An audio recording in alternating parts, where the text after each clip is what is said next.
Class 10 subject science का chapter number 7 जैव प्रक्रम। इसका ये लेक्चर नंबर 3 है और जो 2 लेक्चर हो चुके हैं पहले आप उसको देख लें। प्रकाश संश्लेषण का कुछ चीज़ रह गई हैं वो देख लेते हैं।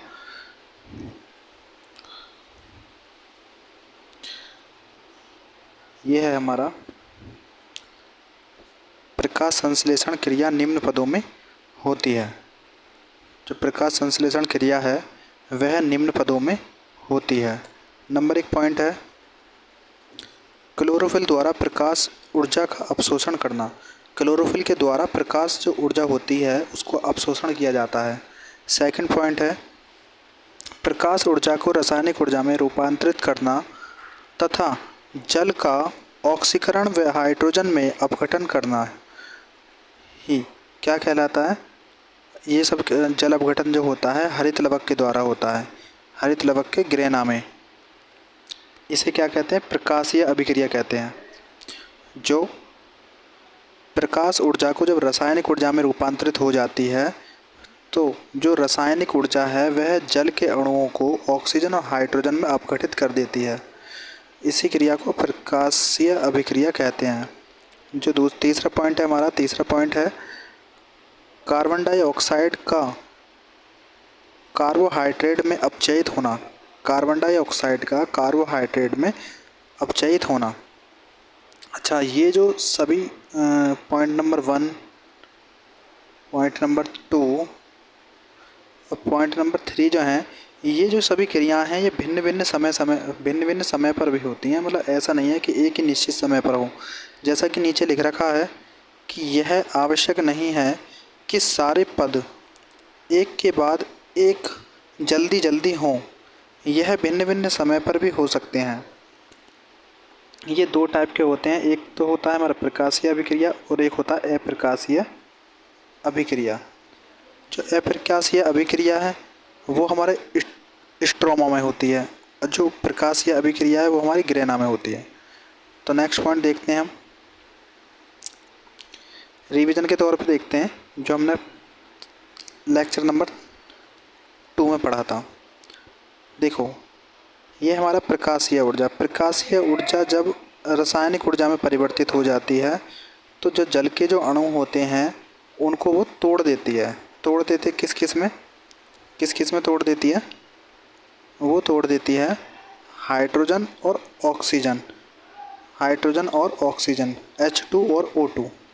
अब O2 जो होता है वो फणरंध्र के द्वारा बाहर निकल जाता है और जो हाइड्रोजन होता है वो क्या करता है, कार्बन डाइऑक्साइड के साथ अपघटित होकर ग्लूकोज का निर्माण करता है। तो इसी चीज़ को हम डायग्राम से देख लेते हैं। ये हमारा एक प्लांट है, ये हमारा एक प्लांट है, ये हमारा एक प्लांट है जिसकी पत्तियों पे क्या लगे हुए हैं, छिद्र बने हुए हैं, जहाँ से हमारा क्या होगा, ऑक्सीजन बाहर निकलेगी, ये क्या है, इसकी जड़ है। जड़ों के द्वारा ये H2O जो जल है, जल को अवशोषित कर पत्तियों तक लेके जाते हैं। जब पत्तियों तक जल पहुंच जाता है तो पत्तियों में क्या पाए जाते हैं, हमारे छिद्र पाए जाते हैं। छिद्र क्या करते हैं, जो प्रकाश से जो आने वाली किरणें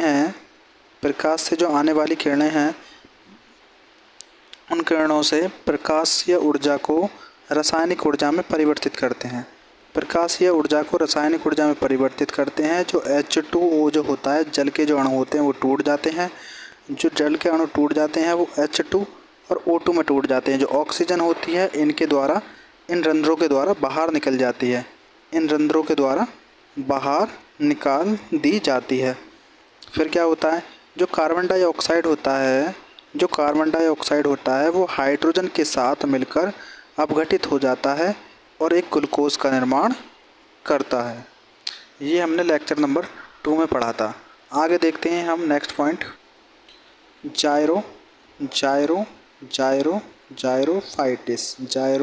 जायरोफाइटिस।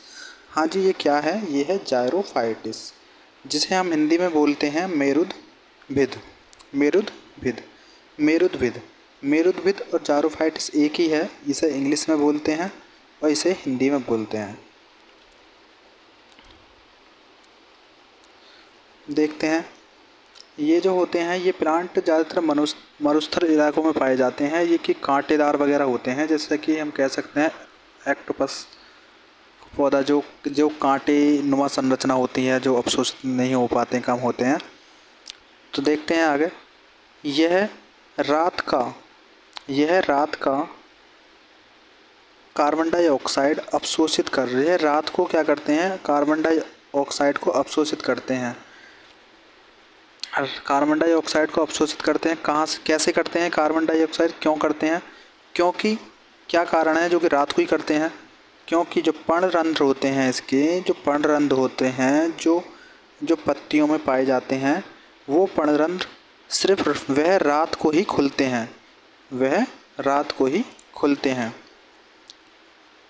अब कार्बन डाइऑक्साइड अवशोषित हो जाएगी रात को, अवशोषित कर एक मध्य उत्पाद मौलिक अम्ल बना लेते हैं। अब रात को इनके पर्णरंध्र खुलते हैं और रात को ही ये क्या करते हैं, उस पूरी क्रिया में उस कार्बन डाइऑक्साइड को अवशोषित कर एक उत्पाद बनाते हैं जिसे हम मौलिक अम्ल कहते हैं। मौलिक अम्ल बना लेते हैं। फिर मौलिक अम्ल बनाने के बाद क्या करते हैं, फिर मौलिक अम्ल वो दिन में काम आता है। फिर दिन के समय सूर्य के प्रकाश में कार्बोहाइड्रेट का निर्माण करते हैं। जो मौलिक अम्ल है वो क्या करेगा, वो सूर्य के प्रकाश में आने पर कार्बोहाइड्रेट का निर्माण करता है। अब एक जो लीफ होती है उसके ये निम्न पार्ट होते हैं, इन पार्टों को देख लेते हैं। जैसे कि मध्य सिरा जो होता है वो हमारा कोई लीफ है, जैसे कि मैं बनाता हूँ लीफ,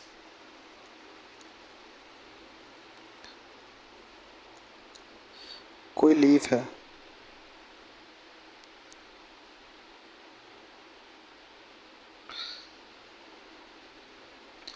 जो लीफ है, लीफ का ये वाला जो पार्ट होता है ना, ये इसे बोलते हैं हम क्या, मध्य सिरा, इसे बोलते हैं मध्य सिरा। जो पर्ण पटल है, पर्णपटल बोलते हैं हम, जो इस पत्ती का जो हरा हरा पार्ट है। और सिराएँ जो होती हैं, जो सिराएँ वो होती हैं जो मध्य सिरा से जो कनेक्ट रहती हैं सब, वो क्या होती हैं, हमारी सिराएँ। फिर क्या होती हैं, जो जाइलम और फ्लोएम जो होते हैं, उन दोनों को ही हम क्या बोलते हैं, संवहन मंडल, जो जल का परिवहन करते हैं। फिर क्या होता है, इसकी ऊपरी लेयर पे पत्ती की जो ऊपरी लेयर है उस पर क्या पाया जाता है, पत्ती के ऊपर एक मोम जैसी संरचना पाई जाती है जो चिकनी होती है काफ़ी, उसे हम मोमिक क्यूटिकल कहते हैं। एक इसकी ऊपरी बाहरी त्वचा होती है, हरित लवक पाया जाता है, इसमें वायु कोश होते हैं, द्वार कोशिकाएं होती हैं और निचली बाह्य त्वचा भी होती हैं। ये सभी पत्ती के पार्ट हैं। और ये जो द्वार कोशिकाएं होती हैं ना, इन्हीं के द्वारा जल भरा जाता है और जल यहाँ से निकलता है। जब इसमें जल भर जाता है, मतलब ये सैम के बीज के आकार की होती हैं। नीचे देखते हैं एक बार, देखो ये जो रंध्र क्षेत्र बोले हैं, ये क्या है, रंध्र छिद्र जो है, ये इसे बोलते हैं बीच वाले पार्ट को। ठीक। और ये जो हैं इसमें हरे हरे जो पाए जा रहे हैं, ये इसे बोलते हैं हम क्या, इसे बोलते हैं हम हरित लवक।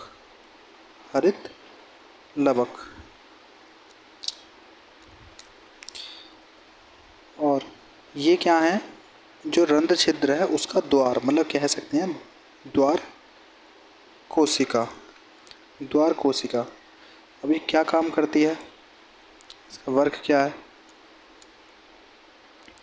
जब द्वारक कोशिकाओं में जल भर जाता है तब यह फूल जाती हैं। देखो इसकी जो संरचना है, ये फूल रही है, इसका जो छिद्र है वो आपको कुछ काफ़ी बड़ी संरचना में दिख पा रहा होगा। ठीक है, फूल जाती हैं और छिद्र खुल जाता है। छिद्र खुल जाता है जब द्वार कोशिकाओं में जल भर जाता है, यह फूल जाती है और रंध्र छिद्र खुल जाता है। अच्छा, इस डायग्राम में देखते हैं। इस डायग्राम में देखो कि जो रंध्र छिद्र है हमारा वो काफ़ी छोटा है। कारण क्या है इसका? कारण ये है, जब द्वारक कोशिकाओं में जल बाहर निकलता है, जब द्वारक कोशिकाओं से जल बाहर निकल जाता है तब यह कोशिकाएं सिकुड़ जाती हैं, तब रंध्र छिद्र वह बंद हो जाता है। तो ये डायग्राम पेपर में भी आ सकता है, इस डायग्राम को बना लेना है आपको। ये है हमारे द्वारक कोशिकाएं के बीच में जो रंध्र छिद्र होता है। आगे देखते हैं जंतुओं में पोषण। जंतुओं में पोषण, हाँ जी, जंतुओं में पोषण। जंतुओं में पोषण जो होता है वो निम्न 5 प्रकार से होता है। नंबर 1 पॉइंट है अंतःग्रहण। अंतःग्रहण, अंतःग्रहण मतलब जो हम अंतःग्रहण मतलब भोजन को खाते हैं उस तरीके से। जो कुत्ता बिल्ली जो होते हैं वो डायरेक्ट ही मुंह से ले लेते हैं, लेकिन हम अपने हाथों से लेते हैं, वो क्या करते हैं हम अंतःरोपण। फिर उसके बाद क्या है? फिर उसके बाद है पाचन, जो भोजन का पाचन होता है। ये सभी हेडिंग हम आगे चर्चा करेंगे इनके ऊपर। पाचन के बाद है अपशोषण। जब भोजन का पाचन हो जाएगा तो फिर उसका क्या होगा? अपशोषण होगा। जो मुख्य एंजाइम है वो आंतों के छोटी आंतों के द्वारा अपशोषित कर लिए जाते हैं। फिर है स्वांगीकरण। स्वांगीकरण को भी डिटेल से पढ़ेंगे आगे। फिर है हमारा वाह्य क्षेपण। वाह्य क्षेपण आगे देखते हैं। एक होता है, देखो, शाकाहारी, एक होता है शाकाहारी, एक होता है हमारा क्या? सर्वहारी। एक होता है हमारा सर्वहारी और दूसरा होता है हमारा क्या? मांसाहारी। दूसरा होता है हमारा क्या? मांसाहारी। अब जो शाकाहारी होते हैं उनमें कौन आ जाएंगे? जैसे कि गाय, बकरी, ठीक है, ये सब आ जाएंगे। और जो सर्वहारी होते हैं, जो सर्वहारी होते हैं उनमें कौन आ जाएंगे? उनमें आ जाएंगे मनुष्य, जंतु। ये सर्वहारी सब कुछ खा लेते हैं, ये ऐसे इंसान कुछ होते हैं ना, सर्वहारी में आ जाते हैं मनुष्य। फिर जो मांसाहारी होते हैं, मांसाहारी में आ जाएंगे जैसे कि शेर। जैसे कि शेर अन्य जंतुओं को खाने वाले जीव होते हैं। कौन? मांसाहारी। नेक्स्ट हेडिंग है हमारा अमीबा में पोषण। अमीबा में पोषण आप 8th क्लास से ही पढ़ते आ रहे होंगे अमीबा के बारे में। अमीबा कैसा है? एक कोशिकीय जीव है जिसमें सिर्फ ओनली फॉर एक ही कोशिका पाई जाती है। तो इसका पोषण के बारे में बात करते हैं आज। इसके पोषण के बारे में बात करते हैं। अमीबा एक कोशिकीय जीव है। देखो पहली लाइन वही है, अमीबा एक कोशिकीय जीव है जो प्राणी संभोजी विधि द्वारा मतलब भोजन का ग्रहण करता है। मतलब ये क्या करता है? जो जटिल, पहले उसको एंजाइम की मदद से उसे पचाता है, फिर उसे ग्रहण करता है, खाता है। पहले उसका पाचन करता है, पहले उसे खाता है, पहले उसे पचाता है, फिर उसे खाता है। तो ऐसे जीवों को क्या बोलेंगे हम? प्राणी संभोजी। इसका डेफिनेशन हमने ऊपर भी पढ़ चुके हैं। देखते हैं अगला पॉइंट। यह भोजन का अंतर्ग्रहित करता है। यह भोजन का अंतर्ग्रहित करता है। नेक्स्ट पॉइंट, अमीबा के भोजन ग्रहण करने की विधि को क्या कहते हैं? फैगासाइटोसिस कहते हैं। एमसीक्यू में क्वेश्चन आ सकता है कि अमीबा के भोजन ग्रहण करने की विधि को क्या कहते हैं। तो क्या कहते हैं? फेगासाइटोसिस। क्या कहते हैं? फेगासाइटोसिस। ओके, आगे देखते हैं। यह जल के यह जल के यह जल के यह जल में तैरते तैरते शैवाल जैसे कि डाइटम आदि को भोजन के रूप में ग्रहण करता है। देखो, ये डायग्राम पेपर में भी आ सकता है। इसके अमीबा का जो डायग्राम है, स्ट्रक्चर जो है, उसे देख लेते हैं। देखो, समझने की भी चीज़ें हैं, समझना ज़्यादा है, लिखना कम है, समझो ज़्यादा। ये है हमारा अमीबा की संरचना, अमीबा की संरचना। अब ये जो है बीच में, ये क्या है? ये क्या है? ये इसे बोलते हैं, ये क्या है? केंद्रक है हमारा। ये क्या है? केंद्रक। केंद्रक। अब केंद्रक से कुछ ही दूरी पे उसका क्या है? ये क्या है? भोजन है। ये जो है, ये क्या है? इसका भोजन है। ये उसकी संरचना है, ये उसका केंद्रक है, और ये इसका भोजन है। अब ये इस भोजन को कैसे खाता है? देखो, भोजन को कैसे खाता है। अब ये क्या करेगा? अपनी जो संरचना है, इस संरचना से कुटपाद बनाएगा। कुटपाद। अपनी संरचना से क्या बनाएगा? कुटपाद बनाएगा।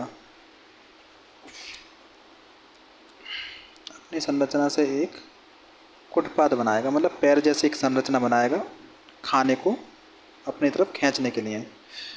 तो किस तरीके से आप देख पा रहे होंगे कि ये संरचना इसने बनाई, ये वाली। ये फिर अगले स्टेप में देखो आप, फिर क्या करा? कुछ टाइम समय बाद इसने इसे बोलते हैं क्या? खाद्य रिक्तिका। खाद्य रिक्तिका बना ली, और जिसमें खाना इसने पकड़ लिया। खाने को इसने पकड़ लिया। खाने को इसने पकड़ लिया, तो इसकी इसकी इस संरचना में क्या है? जीव द्रव्य है। जीव द्रव्य में एंजाइम है। उन एंजाइमों की मदद से इसे पचा लेगा ये, और पचा के इसे ये अपने में मिला लेगा। तो इस तरीके से ये अपने भोजन को ग्रहण करता है, अपच भोजन। फिर ये क्या कर लेगा? उस भोजन को अपच कर लेगा, पचा लेगा, तब भोजन का अपचय हो जाएगा। तो थैंक्स फॉर वीडियो। अगली वीडियो में देखेंगे हम।